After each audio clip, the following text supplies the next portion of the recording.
PEGI 16. Sega. Total War combines turn-based strategy gaming with stunning real-time battles.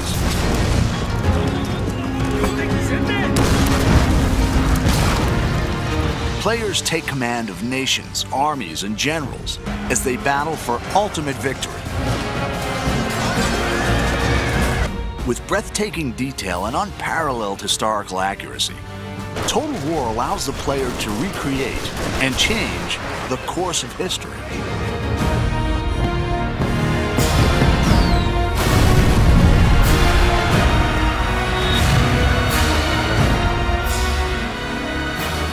In 2011, the award-winning Shogun 2 offered new AI, streamlined controls, and a host of multiplayer features. In the Fall of the Samurai standalone expansion, the Creative Assembly have created the largest expansion pack ever for a Total War game. It's taken us into areas we've never been to before with Total War. It's getting closer and closer to the modern era.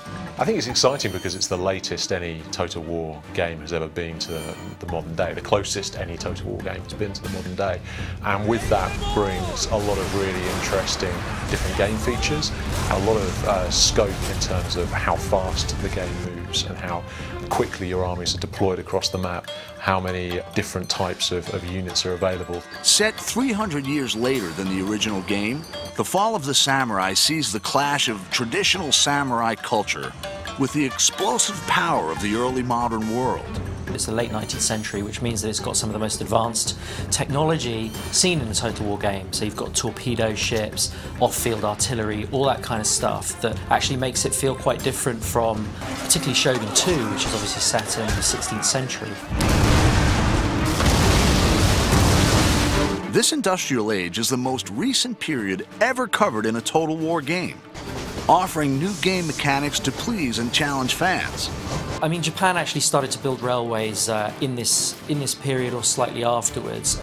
Railways on the campaign map have quite an important strategic influence in that they allow you to move armies incredibly quickly. So as you capture more and more of the territory of Japan, you can move your armies around very effectively, and it's really important for bringing your best troops to the front. Fall of the Samurai doesn't require the original Shogun 2 game, and easy-to-follow tutorials will show new players how to command the action. It's a standalone expansion, so it's not a game add-on as such, in that you need the original game in order to play it, but it's a fully standalone version of the game itself. The game begins with the Boshin War in 1869, a dramatic turning point in Japanese history. The ruling shogunate is trading with the West, allowing new ideas to change Japan. Growing unrest ignites a rebellion, which threatens to overthrow the shogun and restore the emperor to power for the first time in 600 years. The shogunate had ruled Japan for hundreds of years, since the time of Shogun 2. But people were getting more and more agitated as the shogunate kind of opened up Japan to foreign influence. And so there was a movement called Revere the Emperor, Expel the Barbarians. And it eventually sort of boiled up into full-blown rebellion where whole domains rise up and try and overthrow the shogunate. The player chooses a clan and decides whether to remain loyal to the shogun or to fight for the emperor.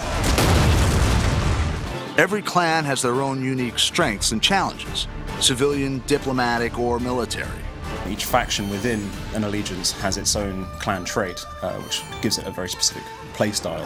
Like you might have one who is more open to modernization or trade, in which case they'll have access to cheaper modern units, more money from trade with Western powers, or you may have some who are just the opposite. In the next trailer, we'll find out how the campaign and the real-time battles have been reimagined and redefined.